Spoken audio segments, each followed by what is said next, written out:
Well, hi, welcome today, and I'm glad you're able to join us. And as Nate had said, I'm Margaret Lee. I'm with EnSave, and we are a USDA certified technical service provider.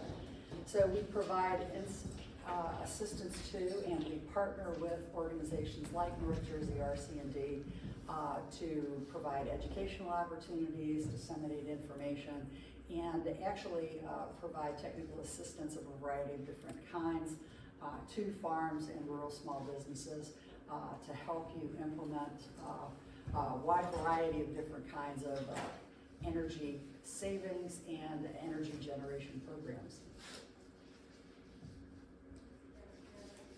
So this is what we're going to talk about today. I think everybody's got a pretty good idea of what solar panels look like. But I think a lot of people do not understand there's a lot more to a solar system than that.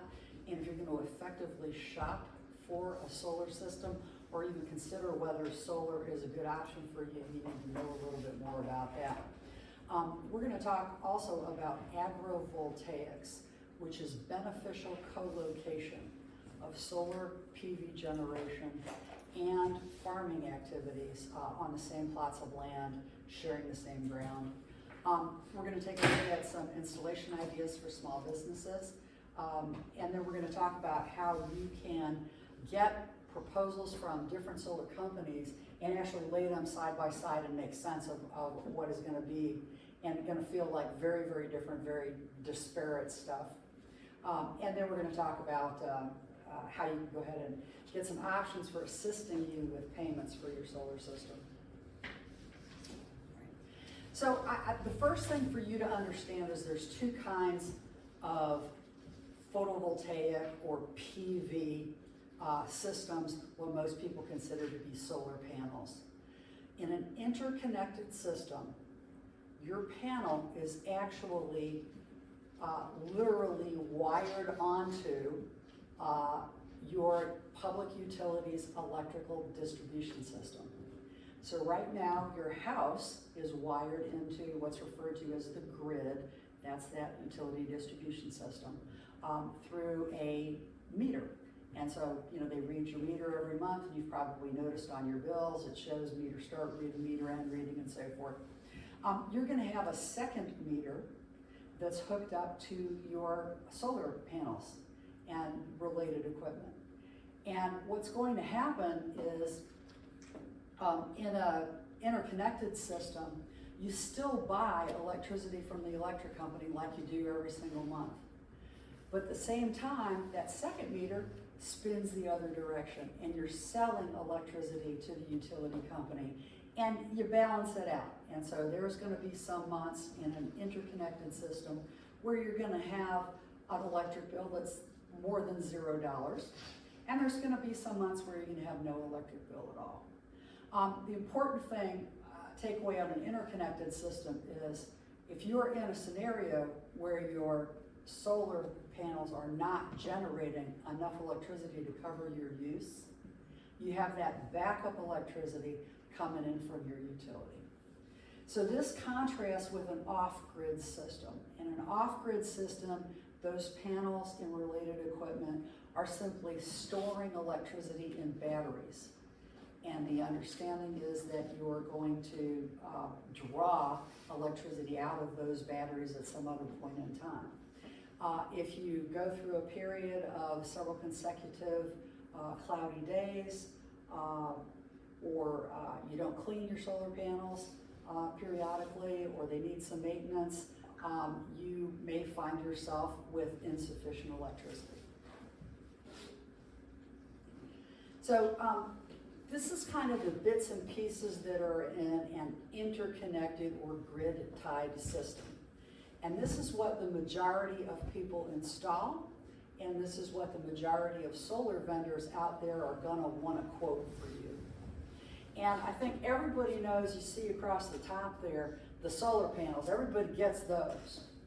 But the solar panels are hooked up to, in the case of an interconnected system, this inverter and signal conditioner and a bunch of other related equipment.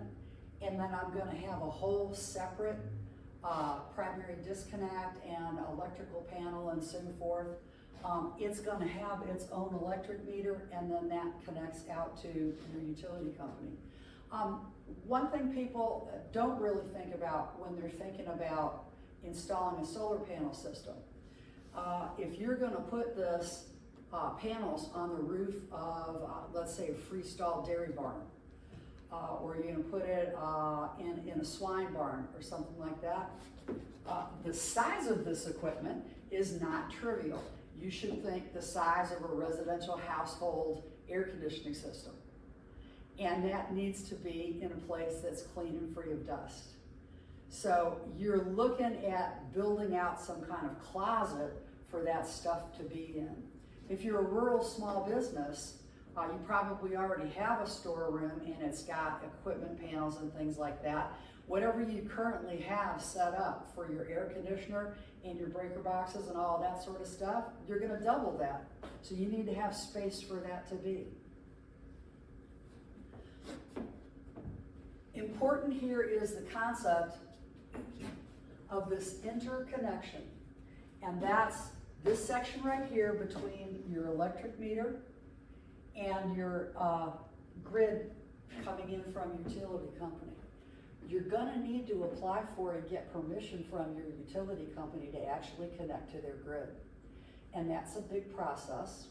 And one of the things you wanna watch for when you're shopping with the solar vendor is whether they arrange for the interconnection agreement for you or whether you're on your own to do that.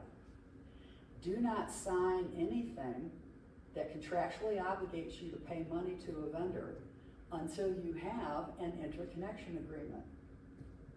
It's not a guaranteed done deal. And that's the most critical component on an interconnected system. If you're dealing with a legitimate solar vendor, they're going to be very comfortable with that. They're going to say, of course, and we'll get building permits too before we do anything. Okay, in an off-grid system, now this is an important thing to understand, and it's a little bit technical. I think everybody kind of gets that there's AC or alternating current power and DC or direct current power. And your house has AC and you buy AC electricity from the utility company. And when you have an interconnected or grid-tied system, you need to have the ability to make AC electricity. And that's what a lot of that, closet worth of equipment does for you. In an off-grid system, this is DC or direct current electricity. So your solar panels, they make direct current electricity, and that goes straight into a battery. Batteries store direct current electricity. Now, if you want to run lighting or you want to run resistance heating, you can get direct current lights, you can get direct current heaters, you can get direct current ventilation fans, and that will significantly reduce the cost of this system. Just about enough to offset the cost of your battery pack.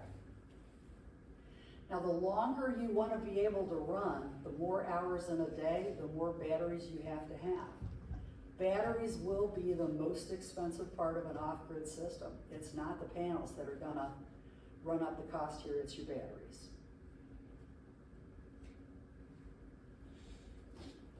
Over here you see these orange colored items, batteries and charge controllers. That's extra equipment you will need over and above what you'll need for a grid-tied system. So off-grid systems are more expensive kilowatt hour per kilowatt hour than grid-tied systems are. That's one of the reasons why the majority of systems that get installed are going to be grid-tied or interconnected systems. So when we talk about solar panels on farms, a lot of people get this vision, and maybe not necessarily to this scale, but ugly, brown, growth-free dirt that's completely consumed by panels, and you've lost land. So the good news for farmers is that agrivoltaics is all about co-locating your solar panels right there in with your crop use. And we're gonna look at several different types of installations that you can do on your farm. One of the fascinating things about agrivoltaics is that from a farming standpoint, you're going to, in many cases, see increased yield, an extended crop productivity period, as well as the opportunity to create electricity and either offset your farm costs, depending on the kind of farm you have, or to create a new profit center as an additional value add to your operations.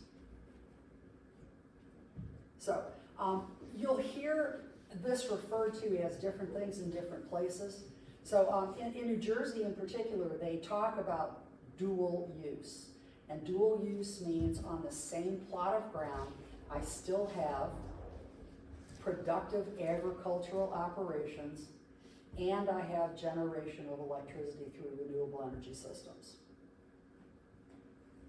Now these are suitable for whether you're growing crops, and just about any type of crop you're growing, it may not feel like it, but just about any kind of crop you're growing, including corn, including wheat, including hay, is very suitable for PV generation. This works really, really well with animal husbandry operations. And there's a variety of different kinds of ecosystem practices that you can get an NRCS cost share contract for that are very amenable to putting up some solar panels on. So we're going to take a look at those. As I mentioned before,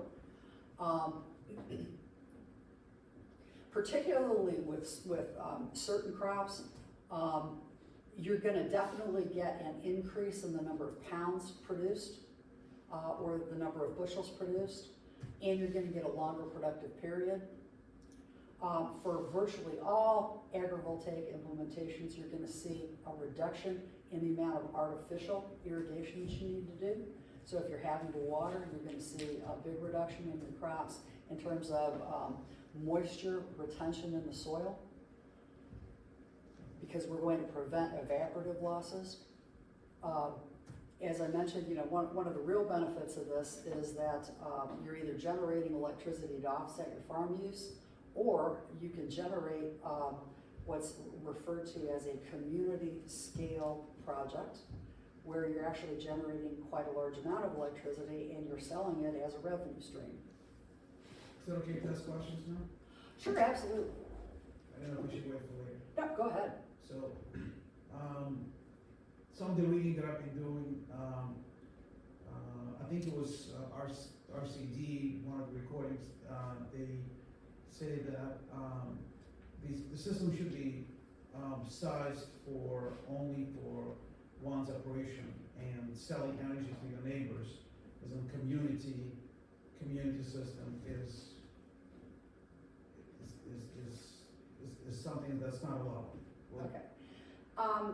So like all things in the world, it's not black and white. So there are certainly a lot of circumstances where generating more than your farming operation uses is absolutely fine. And there's not necessarily restrictions to that.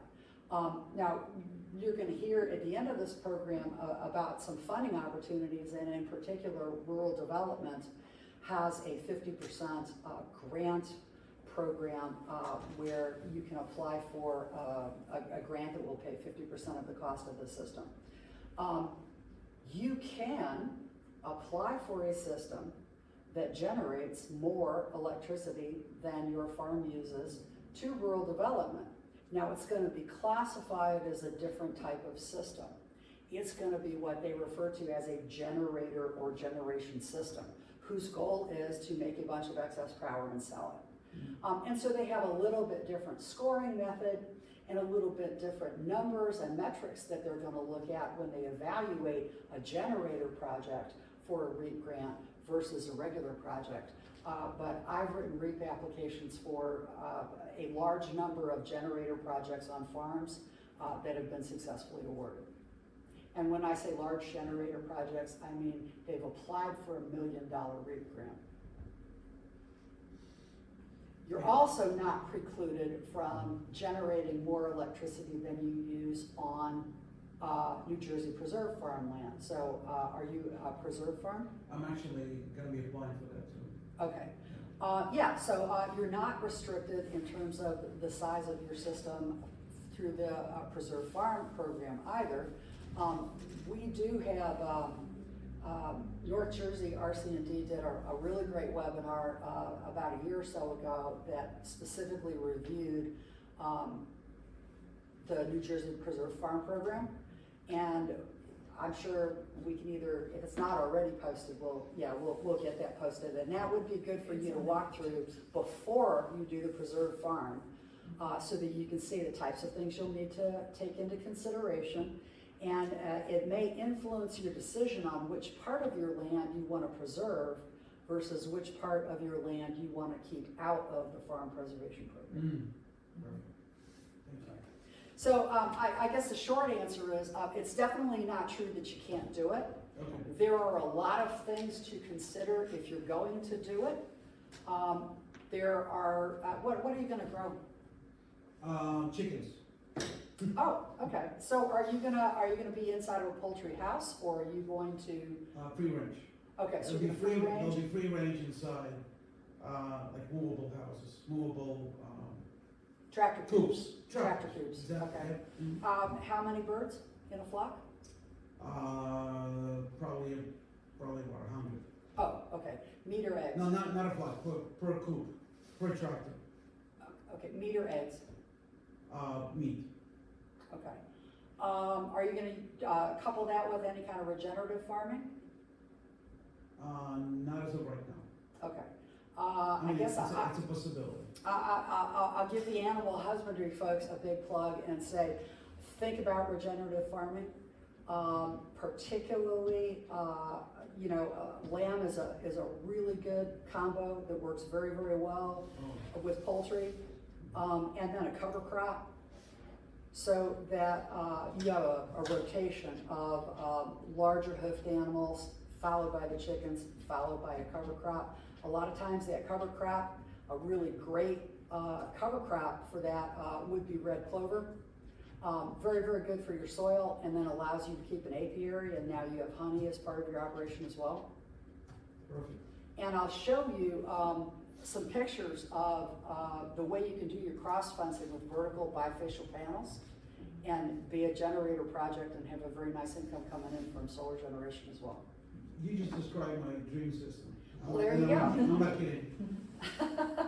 Well, I didn't invent that. The pioneers invented that 250 years ago. We're only just now figuring out that maybe there was some merit to that system. Right. Okay, these are the different kinds of ways that you can do agrivoltaic implementations on your farm, and we're going to take a quick look at each of these. So not super important, you write them down. If you want to just take a quick photo with your phone of that slide, that works too.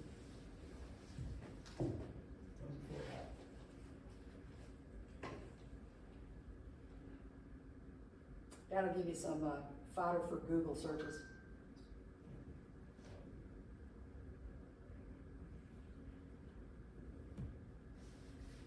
Okay, I think we all know about traditional roof-mounted PV. PV works very, very nicely, particularly if you have distributed buildings across your site. In a lot of instances, you may not have, everybody, is go-to wants to be, I want to put the panels on, my big barn roof. And if your big barn roof doesn't face south, then that's not necessarily a good choice. You can get enough photovoltaic electricity generated from east-facing or west-facing panels to run your operation, but you're going to need a lot more panels to get the same number of kilowatt hours of electricity generated compared to south-facing. But you can set up a little distributed system In this particular case, this happens to be a fairly small, this is a little calving shed. And you can spread your panels out over 6 or 7 or 8 of your smaller buildings that do have south-facing roofs. And that's another opportunity for you. You can also intermix these with other kinds of implementations as well. So don't have the idea in your mind that all the panels have got to go on one roof. It is better if you're doing roof mounted if they all go on a south-facing roof. It's going to save you about 30 or 40% fewer solar panels to get the same amount of electricity out. Ground-mounted panels are kind of your other big option as a category. I mean, if it's not on a roof, where's it going to go? It's going to go on the ground-mounted. But there's some interesting ways to do this. So this is what's referred to as non-foundational PV mounts. So what you have is, these are the panels, and very similar to the tractor coop for chickens and turkeys. They're wood. They're mounted on skids, the same way a tractor coop is, and you can attach your tractor to these and you can move these around. Now there's a lot of synergy. If you're going to free range poultry, this is one way to do that. There's a lot of synergy in having your panels in your active poultry field, because it's going to keep the moisture or levels in the soil underneath the panels higher, which is going to encourage insects to be active above the surface where your chickens can get at them and eat them. It's going to keep that land a little bit cooler, and it keeps your chickens cooler. You're going to find that your chickens are all under the panels. You put these over sheep, all the sheep are under the panels. You put these over cows, all the cows are under the panels. And you can move these around. Now you need to get an installer who knows how to do this, because the cabling, this is not permanent underground cabling. You're gonna ditch out and bury the cables so the animals don't get into them, because we know they all like to chew. But it's going to be shielded cabling in temporary ditching. And then you're going to have disconnect systems at the panels, so that when you're dragging the panels, you're not dragging wire. But if you have a fairly small scale operation, this is a really good option. If you're looking at 10 acres that you're going to have poultry on, this can be a good scenario for you. So how do you connect a array that's always moving? It's not always moving. You're gonna set it here, and it's gonna stay here for how long your chickens are there, or for how long cattle. You don't have a problem with overgrazing; they'll eat evenly. But if you're grazing sheep or you're grazing chickens, they're gonna be there usually 2 or 3 weeks before you move them. So those panels sit in one spot for 2 or 3 weeks, and then when it's time to move them, you're gonna throw the disconnect. You're gonna disconnect the cabling. You're gonna move the panels to the new location. You're gonna unbury the cables. You're gonna rebury the cables. You're gonna reconnect. You're gonna throw the disconnect, and you're gonna run another 3 weeks at the new location. And so you have.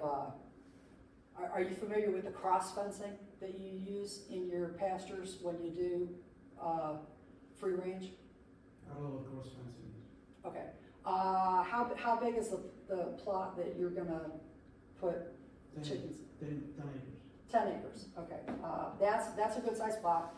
So if it's a 10-acre plot, you're gonna probably quarter that with what's called cross fencing.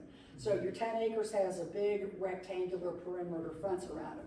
You're going to divide it in half north to south, and you're going to divide it in half east to west, and you're going to have gates in between. Mm-hmm. So what you want to do is you want to restrict and concentrate animal activity in a fairly small area that's just big enough to support them for about 2 to 3 weeks. Mm-hmm.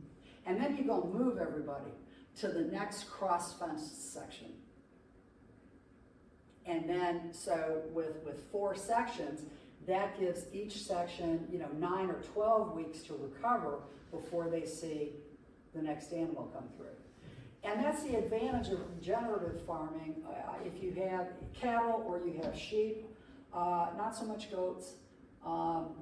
Goats are just counter-recommended for any kind of agrivoltaic. That is just not going to work, okay? But what you have there is you have animals who are fairly evenly and uniformly grazing across that concentrated area and dropping a lot of manure, so that when you move them to fresh land and you move chickens behind them, the chickens are going to concentrate on eating that manure and eating the insects that are in that manure, picking out whatever weed seeds came up and so forth, and they're going to be less focused on eating grass or whatever you're growing for hay, whether it's alfalfa or whatever it is.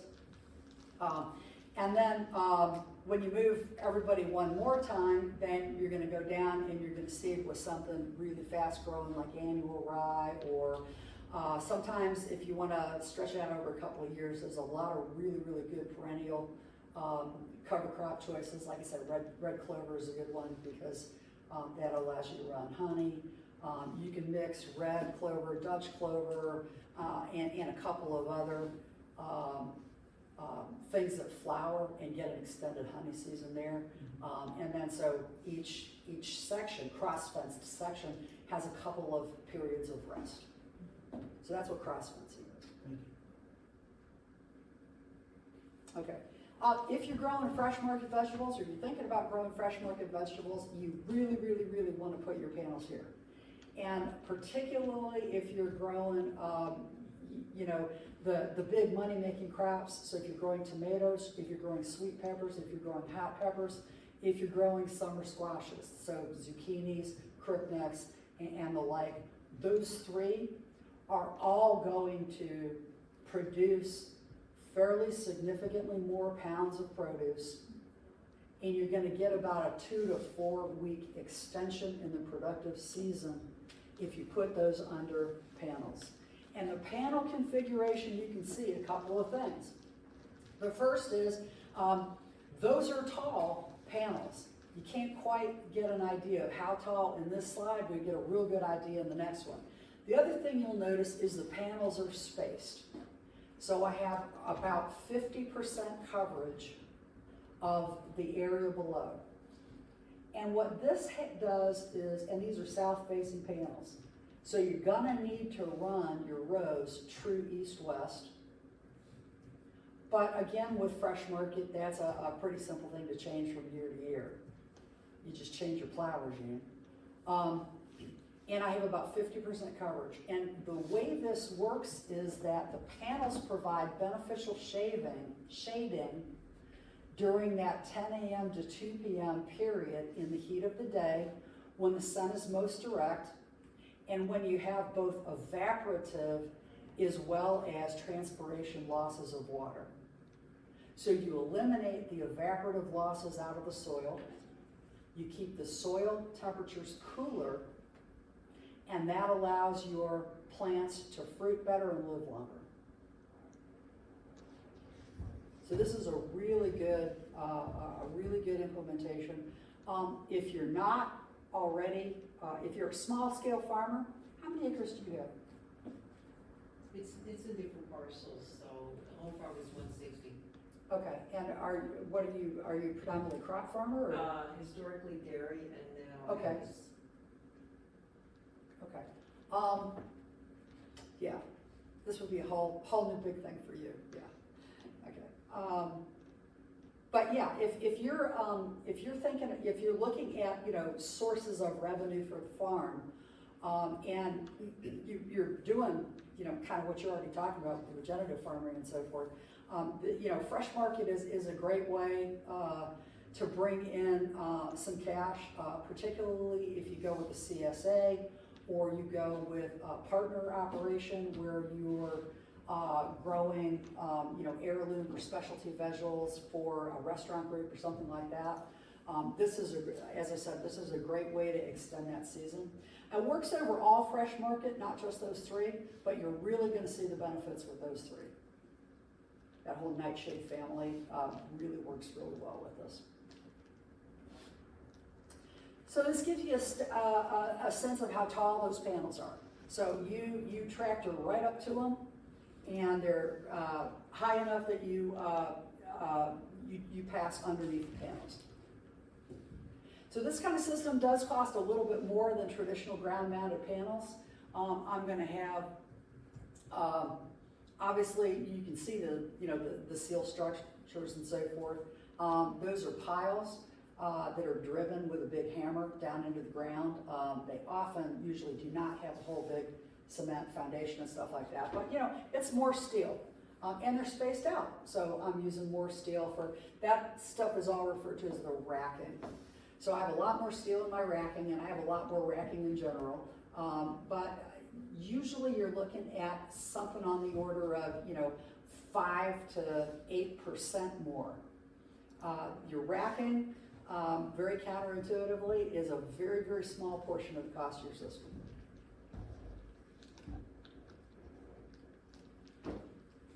And we love solar panels and cows.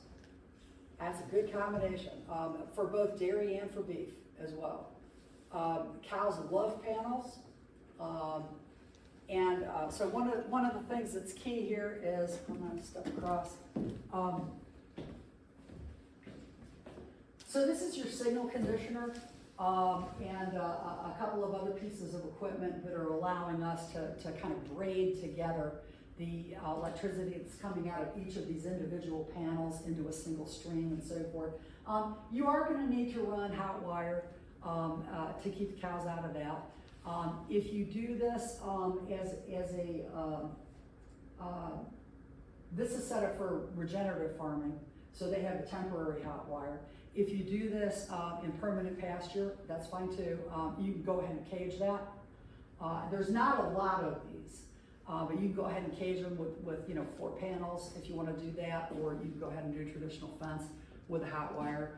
In this particular case, they regenerative farm, so the cows are going to leave, and I'm going to have this farm is turkeys. I'm going to have turkeys come in and follow, and then I'm going to go ahead and they cut this for hay. So they need to move that stuff so they can get through with the hay cutting equipment. When I say cows love panels, I mean they literally love panels, and it's not just the shading. I mean, they do enjoy being in the shade, as we all know. You got that one tree, 150 acres available to those cows, and they're all jammed together like a New York subway under that one tree. They do like the shading.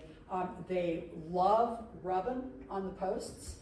And in fact, a couple manufacturers make a bolt-on that you can put onto the post that is specifically so cows can scratch, and they really love that.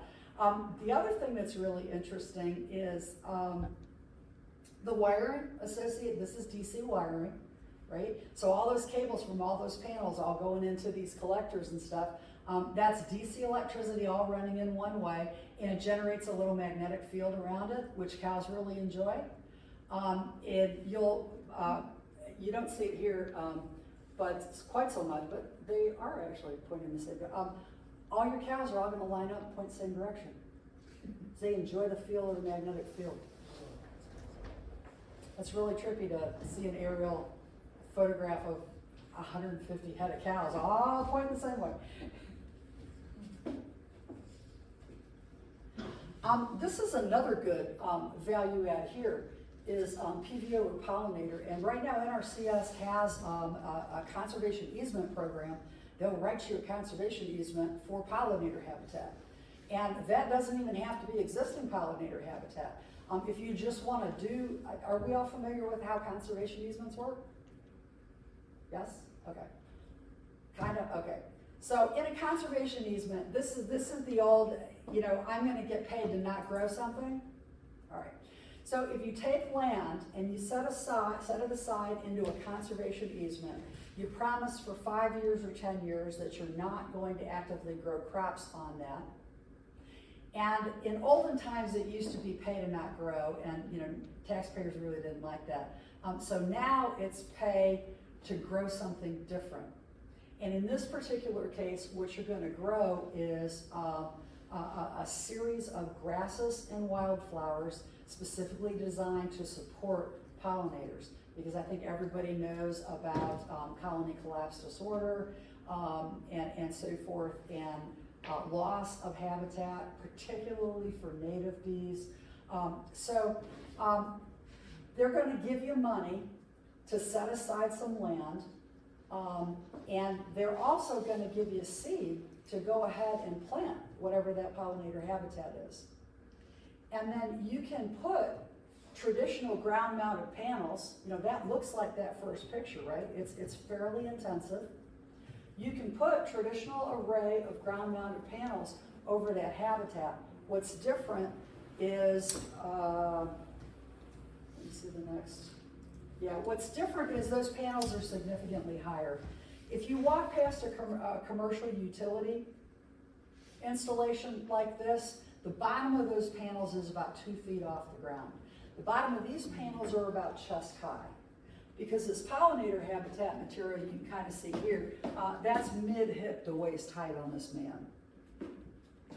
And you don't mow it, you leave it, it's perennials, you just leave it and you let it do its thing. Bees love, you can actually go ahead, he has his hives, because he's working his hives, he's got them pulled away. Most time you actually intersperse your hives in amongst the panels. Bees really enjoy, again, that relief from the noonday sun in the summers. And they use the panels as a navigation clue. So one of the things that farmers report is that they find bees forage further, and they collect more different kinds of diverse pollen and make differently flavored honey as a result, because they can spot the way home from very, very far away. They're not looking for a post or a tree, they're looking for that array, and they can see that array for quite a long distance away. How much more do they produce? I don't remember they don't produce more honey. They'll produce different honey and they'll forage further, which means that they're going to store better. You're not gonna have to do supplemental sugaring over the winter months to get them through. And then also, one of the things that you're gonna find is if you get that NRCS pollinator mix, that comes up with some early flowering grasses that are available to feed in March and April, in those tough months when I don't have wildflowers going. And then there's gonna be some additional grasses in there that are gonna feed in October and November, when, again, traditionally I don't have a lot for bees. But because bees can forage farther, they're better able to collect wild pollen and nectar for a longer period of time through the year than they can if they're right where you are. So in fact, they don't produce more per hive, but that the season extends. The season with which you are not having to supplementally feed them is extended. But doesn't mean they'll start producing honey either earlier or later in the season. Correct. Unless, again, that depends on how many acres you have set aside, how many workers you have in a hive, how old the hive is, and so forth. A lot of factors, factor into your honey production. But it may mean that you can start your season earlier because they didn't eat everything on the winter over. They may still have some capped cells that you can harvest at the start of, in March or April, at the start of natural growth. Depends on a lot of things. Okay. Species habitat like quail and pheasants and so forth, that's available as well. All right. And this is a very interesting implementation that a lot of people have never seen or have never thought of, but it works really, really well. It does a great job of algal control and water plant control. Does a really great job of keeping the water oxygenated and cool in the summer. And for many people, allows you to stock something like catfish or tilapia or something like that in an irrigation pond you have otherwise, and again, pick up another value stream. And that's what that looks like going in. You build it on land and you shut it out in water. This is a great option for pasture. So if you're growing, some kind of, grass or timothy or alfalfa or something like that for your cows, if you're growing corn or you're growing some other kind of grain crop for silage, these are referred to as bifacial panels. And what happens is the morning sun and the afternoon sun hit these panels and generate electricity, not the noonday sun. These are spaced so that that's about 1 combine width. So you can put this into a wheat field, you can put this into not so much cotton and peanuts. Down where I'm from, we do this in a lot of cotton and peanut fields. This is really good for alfalfa. This is really good for soybeans. This is a community solar option for you. So if you're a crop farmer or you're a dairy, you don't have a lot of opportunities for, you don't necessarily need a lot of electricity to be generated, but there are companies who will partner with you on this. They will bring in a utility partner, they will build the system for you, and then they will pay you monthly or annual rental payments for the right to have, under a 25-year agreement, for the right to have the panels on your farm. And again, this is a really good scenario. It doesn't have quite the evaporation benefits as other panel systems, but you do get a little bit of water savings. And that's what it looks like for cross fencing in a regenerative farming scenario. And then the last thing is a lot of farms have a well that's still a good well that used to be driven in one of the old style wind engines and is no longer. The wind engine is now gone. You'd love to have it as an opportunity for feeding livestock. You could put up a little combo single solar panel and single wind turbine and a battery backup and keep stock watering tanks filled. This is a very inexpensive little system too. This is about $3,500. It's a great way to add new water onto pastures. I'm not going to go through this real quick. Just if you are a New Jersey preserve farmer, you're thinking about it. A lot of people are going to tell you you can't put solar panels up. You do have the right to have panels on your farm. And again, as I said, the RCD has a great webinar about that. Real quick question. Yeah. I don't want to take Sure. up too much time, but my question's cut me off.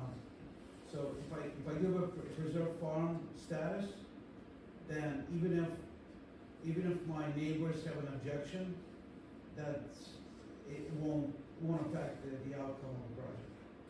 That's the way I understand it. Again, there's no yes or no. If your project meets a relatively complex set of rules that govern where and how your installation has to be put in, then your neighbors can't object. Under the preserve farm. Under the preserve farm. Okay. Or not under the preserve farm, for that matter. Your panels or wind turbine is going to have to be, anywhere from 1,000 to 1,500 feet away from the nearest building that's not yours. Can't be visible from a road. Some other things like that. But if you meet those requirements, they cannot object and stop your project. These are some implementations that are available for rural small businesses. All right. So reviewing your solar proposals.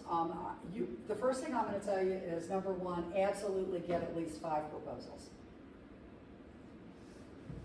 Buying a solar system is like buying a car. How many different car dealers are in your town? 3, 4, 5. One of them is Cadillac Lincoln. One of them is, Toyota. One of them is Jim's Used Cars. All right? And that's like walking onto the lot of each one of those companies and go and sell me a car. Well, you don't compare a Lincoln Continental to, a Toyota Corolla. They're just completely not the same thing. So you will always, on your solar proposal from a valid company, have a capacity in kilowatts. That's a small number, like 15 or 20 or 25 kilowatts. That's the quote-unquote size of your system. And you will always have a generation amount. That's how many kilowatt hours of electricity in a year your solar system's gonna make. You can take the total project cost, which will always be there before any credits or deductions, dollars divided by kilowatt, $3.50. Dollars divided by kilowatt hour generated, 15 cents. Now that allows you to compare different proposals for different size systems. If you get a proposal and the cost per watt, not kilowatt, but watt, there's 1,000 watts in a kilowatt, is more than about $3.70, don't go there. That's not a reasonable quote. One of the things that the RETA program, Renewable Energy Development Assistance Program, will do for you at no cost to you is help you evaluate proposals from different vendors and tell you which ones are fair and reasonable and which ones are technically appropriate. The other thing is, you gotta check your warranties. A solar system is supposed to be a quote-unquote 25-year system. There are solar panels out there that the manufacturer warrants that they will generate what the number of kilowatt hours they're supposed to generate for 95% or more for the entire 25-year life of the panel. There are other panel manufacturers who won't even warrant that it will work for longer than 10 or 15 years. So make sure you're getting good quality panels. Same thing with inverters. So ask about the manufacturer's warranty. Ask about the solar installer's workmanship warranty. A lot of solar installers don't have a workmanship warranty, which means if they go out and build it and they turn it on and it don't work, it's tough. Or if they turn it on and 3 months later it quits working, it's tough. That number should be in the order of 3 to 5 years on the workmanship. And we're going to talk super quickly about some of the other credits you're going to see. The investment tax credit and the accelerated MAP-RS accelerated depreciation. You're going to see solar vendors give you a proposal that shows a total project cost, $100,000. They're going to show investment tax credit, minus $30,000. They're going to show MAP-RS depreciation, minus $60,000. They're going to show sale of SRECs or RECs, $10,000. Your solar system is free. Understand, whatever is shown for project costs, you gonna write a check for $100,000. All that free stuff comes along with a lot of kind of ifs. I'm just going to go through these slides real quick because I'm overrunning my time and I don't want to short shift rural development here. Just to understand, they're going to show you receiving money for SRECs, renewable energy credits. That's like stocks. You own 100 shares of General Motors. Can you go over to your neighbor and go, hey, I'm going to sell you 100 shares of General Motors, give me, $350? No, because you got to be a licensed stockbroker to sell those. So they're going to show you a monetary credit for your SRECs that you personally cannot monetize. The investment tax credit, it's a real thing. It's a 30% tax credit. Assuming you need 30% of the cost of the system as a credit. If you only owe the IRS $20,000 and you bought a $100,000 system, that's not $30,000 in your pocket, it's only $20,000 in your pocket. So be careful about whether you can monetize that investment tax credit or not. They're gonna show you credit for the whole thing. And same thing with the modified accelerated cost recovery system. That's a MACRS depreciation. They're gonna show you a cash pro forma statement that shows you getting a tax deduction for 87% of the cost of the system. Again, if it's a $100,000 system, they're gonna show you getting credit against that $100,000 cost of $87,000. If you didn't owe $87,000 in taxes, that's not real money. All right, I'm gonna go ahead and skip questions and we can do that afterwards. That's my contact info if you wanna get in touch with me. Laura, you don't need to snap this because Laura's got brochures and stuff for the program, which also has it on there.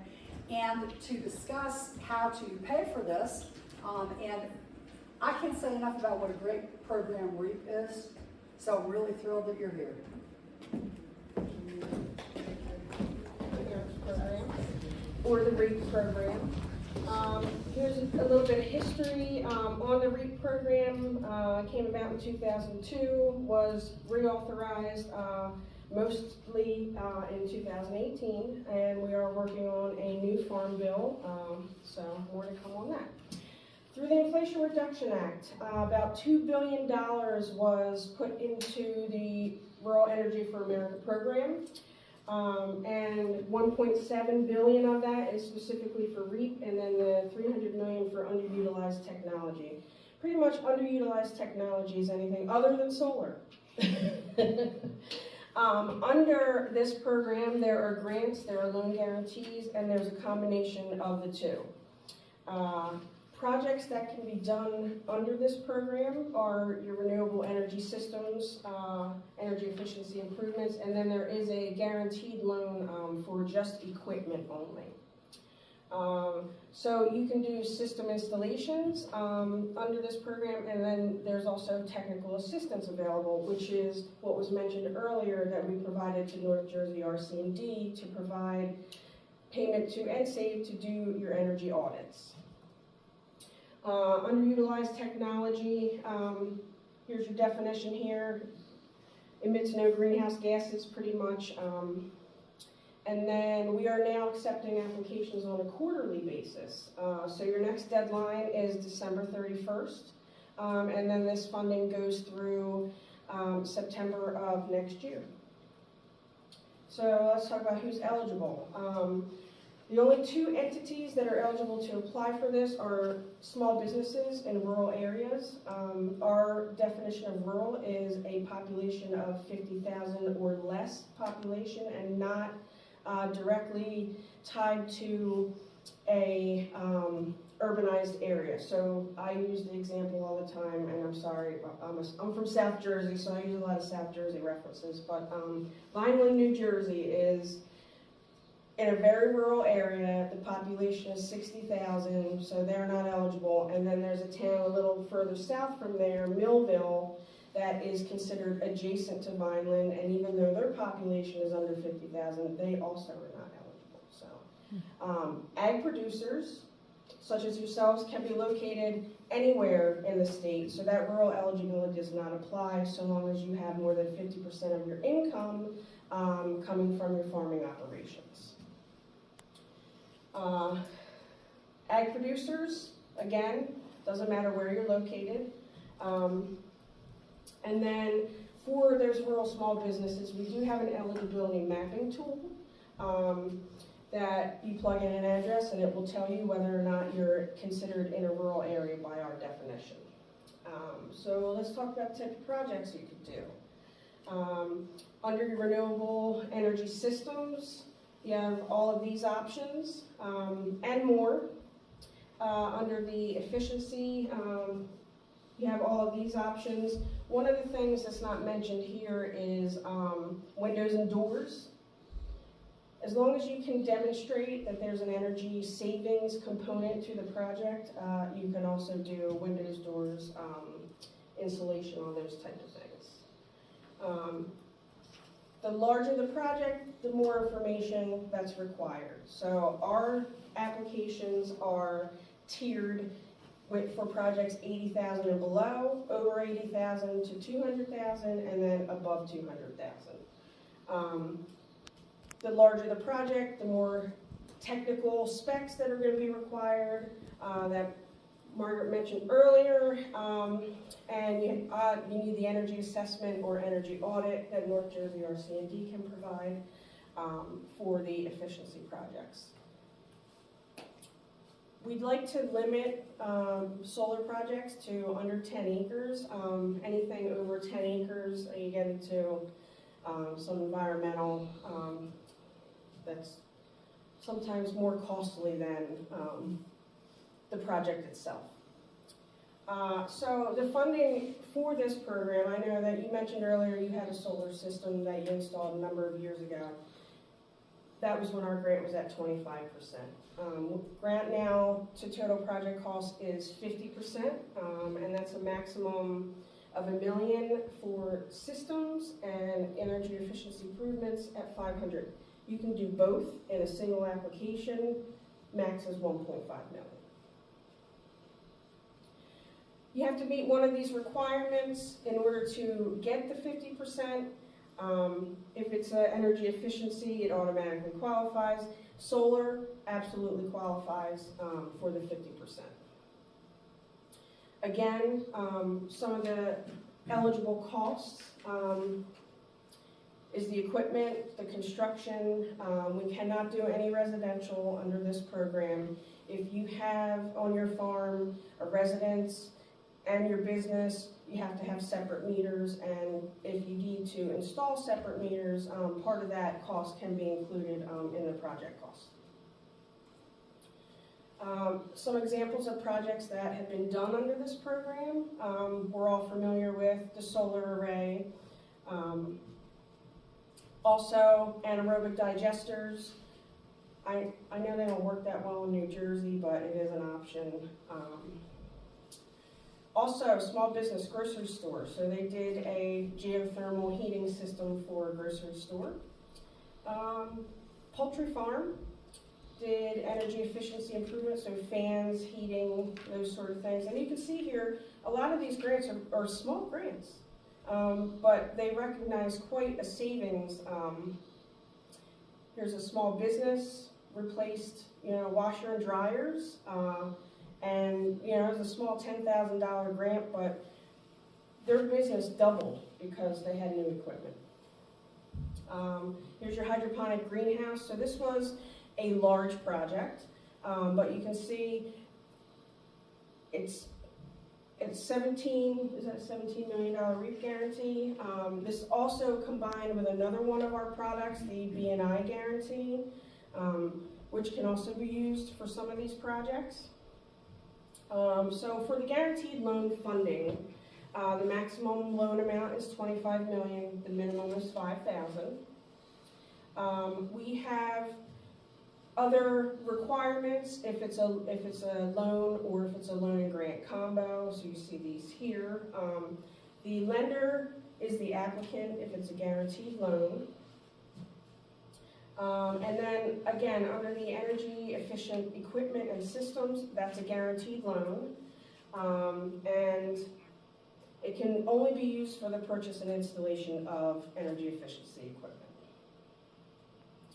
So how to apply, we have our list of energy coordinators. Our energy coordinator is out of commission. So I am the contact for any applications going forward. My contact information is somewhere in here too.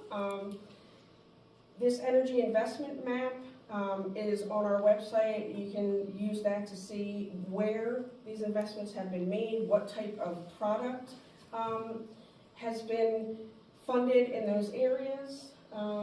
This is my contact information. And that's it. I told you it'd be fast, Laura.